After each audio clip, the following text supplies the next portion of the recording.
To both of you, each loss this season obviously has its share of disappointments. What is it about today's that maybe is the most frustrating? I mean, it's obviously unfortunate that it's our last game, our last home game on this court.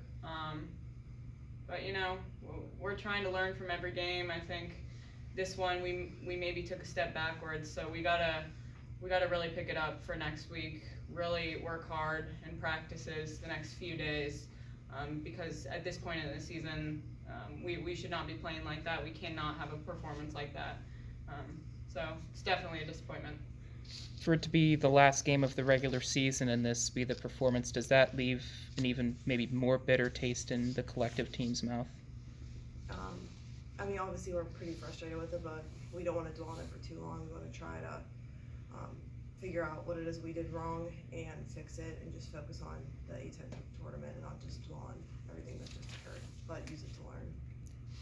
I know with the loss, maybe it's tougher to realize, but with senior day for both of you, just how special was the senior day? You've been part of several senior days, but for it to both be both of your senior days, given especially what both of you have fought to get here. Yeah, it's been fun. Glad Amanda could get back out there. Hopefully, she can help us a lot in the tournament. So, it's obviously been a great ride at Duquesne. Very thankful for everything that everyone's done for us here, and hopefully we can finish it off here with an A10 championship. What did it mean for you to get back out there, Amanda? It's been since January 5th since you've been able to get back on the court, just being able to be there on the court with your teammates. Yeah, it's been kind of up and down roller coaster for me. Obviously coming back from my ACL and then getting re-injured, so it was nice to get out there for our last home game. Even though I'm not feeling 100%, but I'll have a whole week to try to prepare for A10, so come back feeling a little bit better.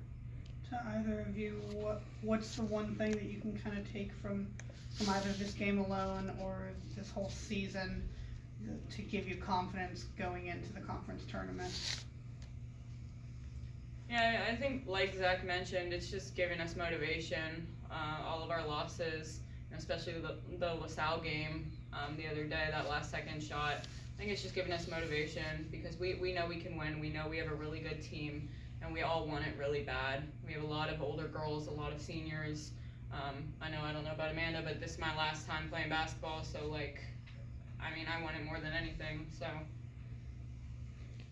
Body language for you guys was a key. There were some shrugged shoulders, there were some down faces. Just how do you try to control that, even though I know in the moment things are frustrating? How do you as a team work on improving that and trying to, even when you're down, try to stay up?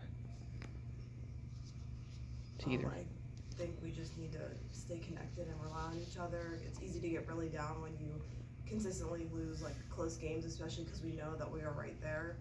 But we just kind of have to encourage each other and kind of go over that hump because we keep coming up a little bit short, and this is the time where we need to overcome that. How dangerous do you feel this team could be next week, and what will you maybe try to go to in these next few days to try to be that dangerous team? Yeah, like I said, we're confident. We know we can win games. We've hung with the best teams in the league. So we just got to keep working. We really got to work on end of game situations because we're in every game, and we've just had so many losses at the end of games. So I think that's especially important in the next few days for us. But other than that, just keep working, and I really have confidence and faith that everyone's going to give it their all next week. For both of you, between COVID, not having a home arena for a few years, the injuries, how did your Duquesne experience differ from what maybe you thought it was going to be when you left high school? You never really know what to expect, I guess, when you come into something. Looking back, if you would have told me that this is how my career was going to go, I probably would have laughed. Wouldn't have believed the person, but you just kind of got to take it day by day, everything that's thrown at you. And I think we've grown so much as both basketball players and people, and you just have to kind of push through and rely on your teammates and coaches to get and try to be the best that you can be. Yeah, she said it perfectly. We've been thrown everything. So like I said, we got another week of this season, and then hopefully we can perform well next week, and then that'll give the girls motivation for next few years to come.